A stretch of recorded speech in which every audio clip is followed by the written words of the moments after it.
Hello everyone. तो Finland ने अपने सिटीजनशिप रूल्स को और ज़्यादा स्ट्रिक्ट किया है। अभी कल ही फिनलैंड की पार्लियामेंट ने एक नया रूल निकाला है, एक नया अपडेट दिया है, जिससे कि जो सिटीजनशिप लेना अभी और मुश्किल होता जा रहा है फिनलैंड के अंदर। और वो क्या अपडेट है और आगे क्या अपडेट और आने वाले हैं रिगार्डिंग फिनलैंड सिटीजनशिप, अगर आप फिनलैंड मूव करने वाले हैं या फिनलैंड मूव कर चुके हैं, तो ये वीडियो आपके लिए है। आपको पता होना चाहिए कि क्या क्या रिस्ट्रिक्शंस हैं और क्या रिस्ट्रिक्शंस अभी पास्ट में आ चुके हैं और क्या इन फ्यूचर अभी रिस्ट्रिक्शंस आने वाले हैं। अगर मैं ग्लोबल इमिग्रेशन की बात करूं, तो जो मेजर कंट्रीज़ हैं वो बहुत ज़्यादा अपने रूल्स को स्ट्रिक्ट करती जा रही हैं फॉर साउथ एशियन पीपल्स।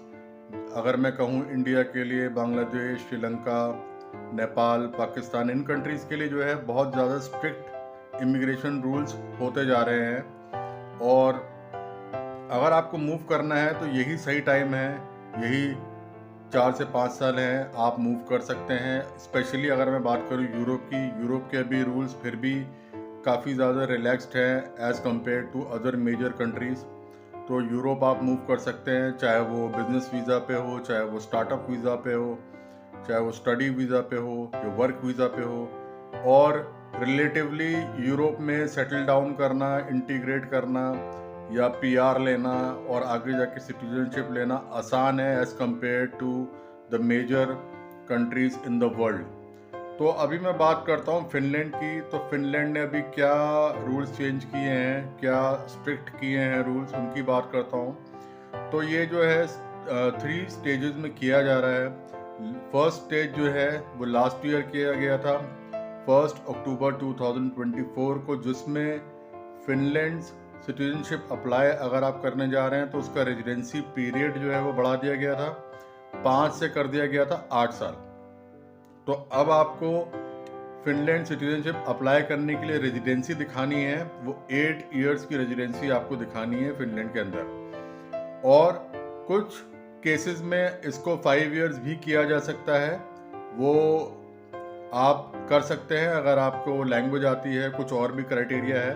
अगर वो आप फुलफिल करते हैं तो आप 5 साल में भी फिनलैंड की सिटीजनशिप अप्लाई कर सकते हैं। तो ये फर्स्ट स्टेज रहा। सेकेंड स्टेज जो है वो अभी एप्लीकेबल हुआ है इन 2025 अक्टूबर में। वो क्या है?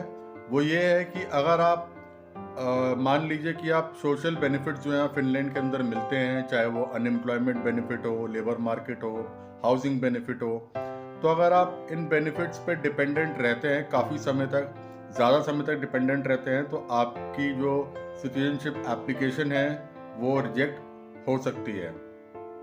तो डिटेल में समझते हैं कि ये क्या अपडेट आया है।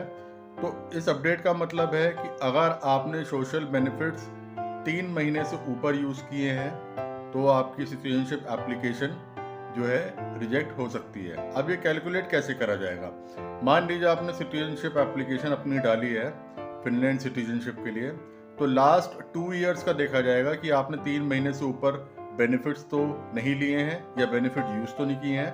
तो जब आप अप्लाई करेंगे तो उसके लास्ट 2 इयर्स का डेटा जो है निकाल के देखा जाएगा कि आपने सोशल बेनिफिट्स लिए हैं या नहीं लिए हैं, और लिए हैं तो कितने समय तक लिए हैं। तो ये आपको ध्यान रखना है कि जब आप सिटीजनशिप अप्लाई करें तो पिछले 2 साल में अगर सोशल बेनिफिट्स ना लें तो वो ज़्यादा बेहतर है। और अगर आपको किसी कारणवश, किसी इमरजेंसी या किसी समस्या की वजह से लेना पड़ रहा है तो वो 3 महीने से ज़्यादा आप सोशल बेनिफिट्स ना लें।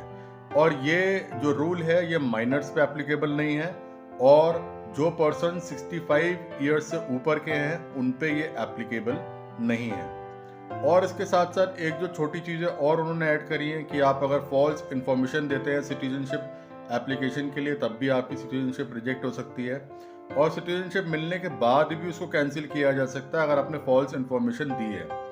और अगर आप कोई क्राइम करते हैं फिनलैंड के अंदर तो भी इफेक्ट कर सकता है वो आपकी सिटीजनशिप एप्लीकेशन को। अब देखते हैं कि आने वाले टाइम में जो है थर्ड स्टेज में क्या रूल्स आने वाले हैं, क्या रूल्स को टाइटन कर रहा है फिनलैंड। तो एक सिटीजनशिप टेस्ट भी लॉन्च हो सकता है आने वाले टाइम में।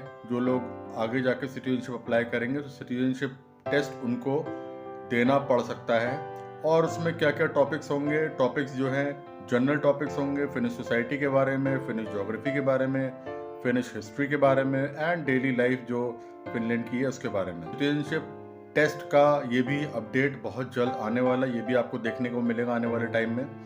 और अगर आप फिनलैंड मूव करना चाहते हैं, यूरोप में किसी भी कंट्री मूव करना चाहते हैं, तो ऑलरेडी बहुत सारे वीडियोस मेरे चैनल पे अपलोडेड है, आप उनको देख सकते हैं। कोई भी सवाल आपका है आप मेरे से पूछ सकते हैं कमेंट सेक्शन में। Thanks for